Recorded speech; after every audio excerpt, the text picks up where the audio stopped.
si lindi qyteti më i shenjtë në botë. Vrapimi 7 herë i Haxherës. Imagjino një lugim, pa ujë, pa pemë, pa jetë, rëre kuqe dhe shkëmbin të ashpër sa syri she. Dielli pa mëshirshëm mbi kokë, heshtja e frikshme nga të katër anët, edhe në mes të kësaj lugime, një grua dhe një foshnjë, të lënë atje nga njeriu që e donin më shumë, me urdhrin e atij që i donte më shumë se të gjithë.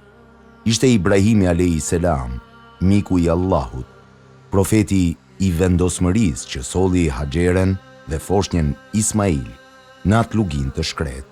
E la atje, pa fjalë të shumta, pa shpjegime, por Haxherja, me besimin e gruas që e njeh Zotin e saj, e pyeti vetëm një herë: "O Ibrahim, kë po na lë? Allahu të urdhëroi këtë?" "Po," tha ai, dhe ajo u qetësua. "Atëherë Allahu nuk do të na braktis." Profeti alayhis salam e tregoi këtë ngjarje me detaje të plota. Ibn Abbas transmeton hadithin e gjatë dhe të famshëm. Ibrahimi e solli Haxherën dhe djalin e saj, Ismailin, të cilin ajo ende e ushqente me gjë, dhe i vendosi ata pranë shtëpisë Allahut, Qabes, afër një peme të madhe, mbi vendin e sotëm të Zemzemit.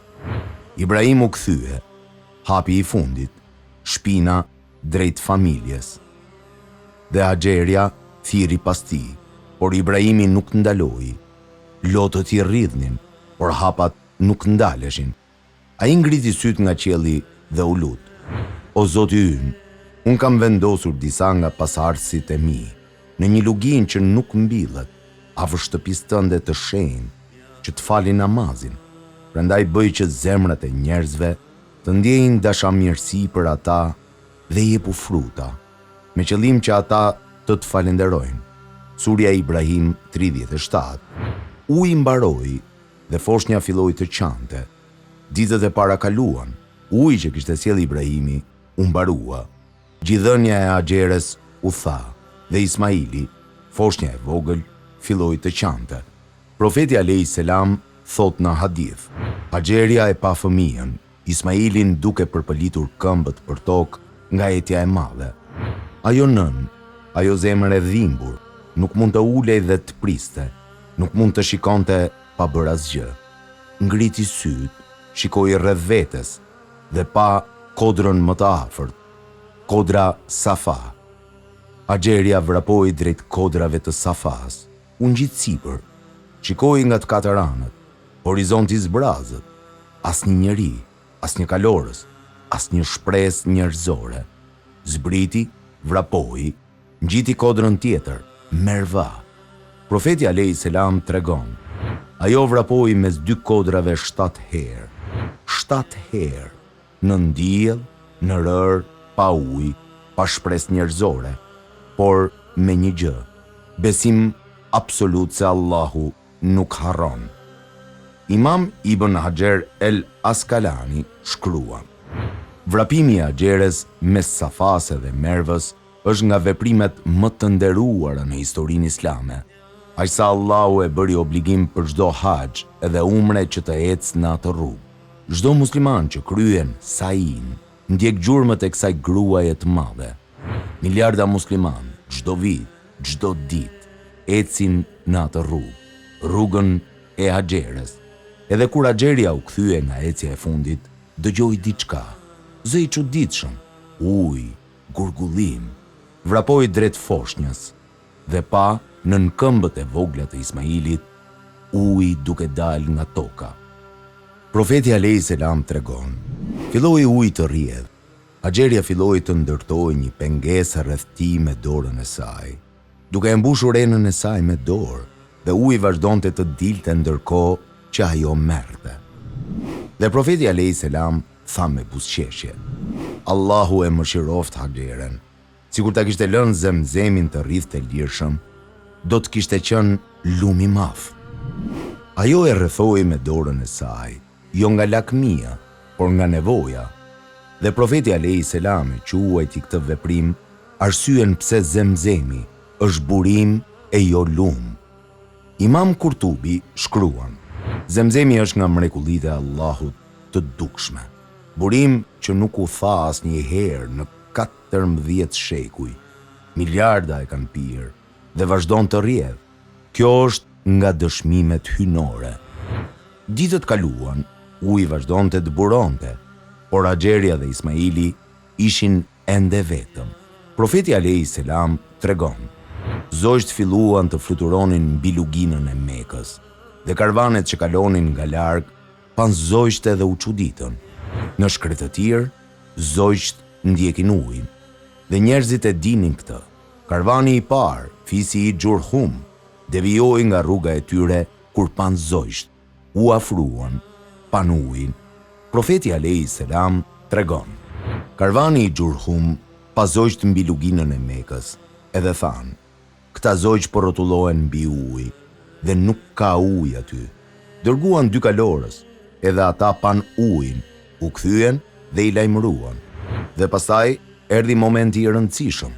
Karvani u afrua tek Haxheria dhe i kërkoi leje. A na lejon të qëndrojmë pranë ujit? Dhe Haxheria, kjo grua e monçur, tha: po, por uji mbetet i imi. Dhe ata pranuan. Profeti alayhis salam thot: kjo ishte e dashur për Haxheren dhe u gëzua me shoqërinë e njerëzve.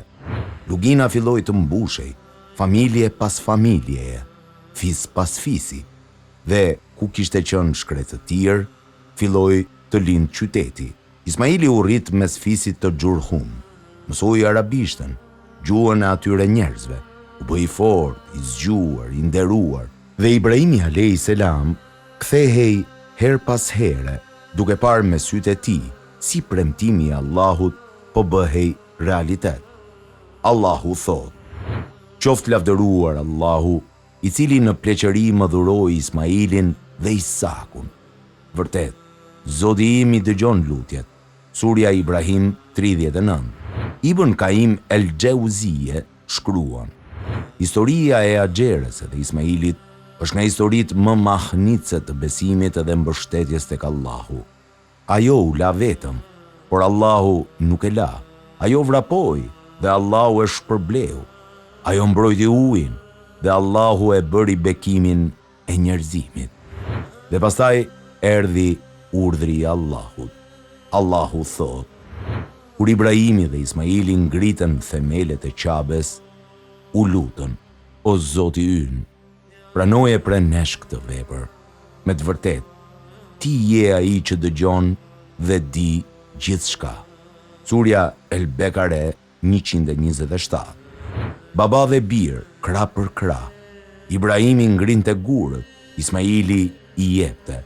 Dhe nga lugina ku kishte qenë vetëm heshtja e shkretëtirës, u ngrit shtëpia e Allahut. Shej Ibn Uthejmini ka thënë: çdo herë që muslimani bën sain mes Safase dhe Mervës, ai ndjek gjurmët e Haxherës. Çdo herë që pi ujin e Zemzemit, ai pi nga burimi që Allahu hapi nën këmbët e Ismailit.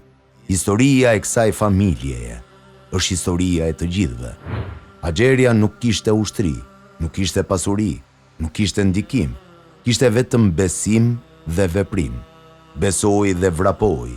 Vrapoi dhe Allahu hapi ujin, e mbrojti ujin dhe Allahu solli njerëzit. Dhe nga ato 7 vrapimet lindi rituali që miliarda musliman e kryen çdo vit.